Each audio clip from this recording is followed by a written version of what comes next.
청약통장에 엄청난 변화가 생겼습니다. 기존대로 그대로 뒀다간 손해를 볼 수도 있습니다. 하지만 긍정적인 부분도 있는데요. 시니어 정보의 모든 것 걱정마 오빠 첫째 아들입니다. 전 국민의 50% 이상이 가지고 있는 본인 명의 통장이 있습니다. 바로 청약통장인데요. 언론 자료에 따르면 2030 세대는 무려 85%가 청약통장을 갖고 있다고 밝혔습니다. 그런데 이 청약통장이 9월부터 싹 변경될 예정입니다. 기존대로 그대로 뒀다간 손해를 볼 수도 있습니다. 이번에 무조건 은행에 가셔서 계약 조건을 바꾸셔야 할 수 있는데요. 과연 어떤 내용인지 오늘 걱정마 오빠 끝까지 확인하셔서 변화하는 제도에 큰 손해 입지 않으셨으면 좋겠습니다. 본격적인 영상 시작 전에 구독, 좋아요 한 번씩 눌러주시고요. 오늘의 걱정마 오빠 오늘도 힘차게 출발합니다.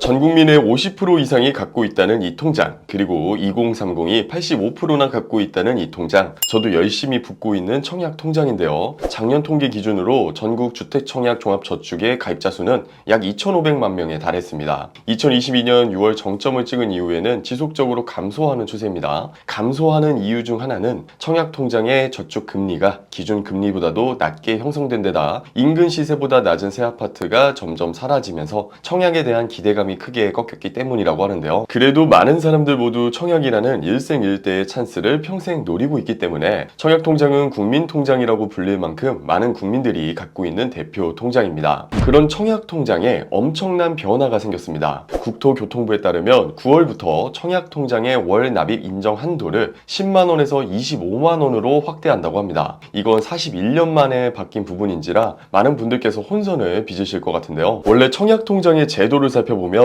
매달 2만원에서 최대 50만원까지 가입자가 자유롭게 납입할 수 있게 되어 있습니다. 다만 여기서 집중하셔야 할 것은 공공분양 당첨자 선정을 위한 총 납입액 산정 부분인데요. 공공분양 청약을 넣으실 때는 매달 납입 금액 중 10만원만 인정해 총 납입액을 산정했습니다. 예를 들면 매달 청약통장에 50만원을 부으셨더라도 공공분양에서는 이 중 10만원만 인정해서 총 납입액을 산정해 왔는데요. 이제는 월 납입 인정 한도가 25만원으로 늘어나면서 높아진 불입 한도액에 맞춰 매달 25만원씩 저축해야 공공분양에서 유리한 고지를 정할 수 있게 됩니다. 매월 내는 인터넷 사용료 최대 80만원 현금으로 환급받을 수 있다는 사실 알고 계시나요? 내가 내는 원료금에 포함되어 있는 거라 안 받으면 결국 나만 손해보는 겁니다. 인터넷 1년 이상 사용하셨다면 내가 받을 수 있는 통신지원금 166-4017 또는 더보기란 링크로 바로 확인해보세요.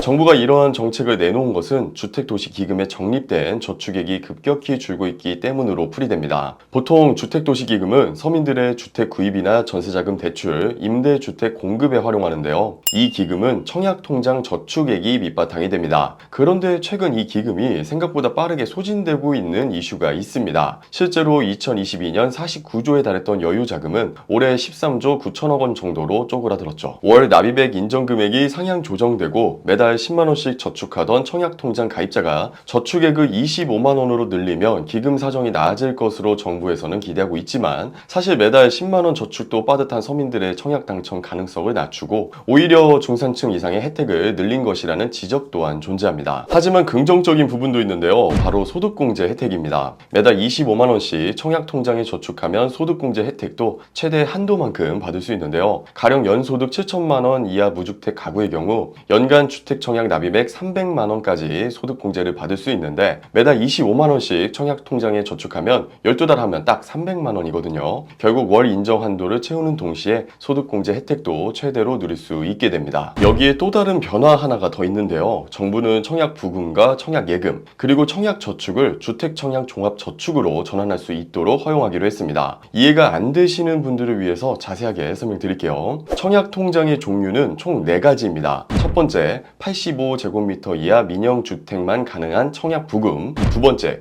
민영주택만 가능한 청약예금, 세 번째, 공공주택만 가능한 청약저축, 그리고 모든 주택에 가능한 주택청약종합저축으로 나뉘는데요. 마지막으로 말씀드린 청약의 만능키라고 불리는 주택청약종합저축은 2009년 5월에 출시돼서 이전에 1, 2, 3번, 그러니까 청약부금과 청약예금, 그리고 청약저축에 가입한 사람들은 청약의 제한을 받을 수밖에 없었습니다. 하지만 이번 개선안을 통해서 기존 청약부금, 청약예금, 청약저축 가입자들이 주택청약종합저축으로 전환할 수 있게 허용함으로써 해당 가입자들은 기존에 갖고 있던 통장의 납입 실적을 인정받으면서 청약 기회 역시 확대해 주기로 했습니다. 1, 2번 청약부금, 청약예금은 기존 통장 가입 기간을 그대로 인정받고 3번 청약저축은 공공청약을 위한 납입 횟수와 월 납입 인정 금액을 그대로 이어갈 수 있게 된 건데요. 기존에 이러한 통장을 갖고 계셨던 분들에게는 엄청난 희소식이 되겠지만 반대로 1, 2, 3번 통장 갖고 계셨던 분들은 가입한 지 오래된 사람이잖아요. 이런 분들이 청약 경쟁에 함께 뛰어들게 되면서 청약 경쟁은 한층 치열해질 것으로 예상하고 있습니다.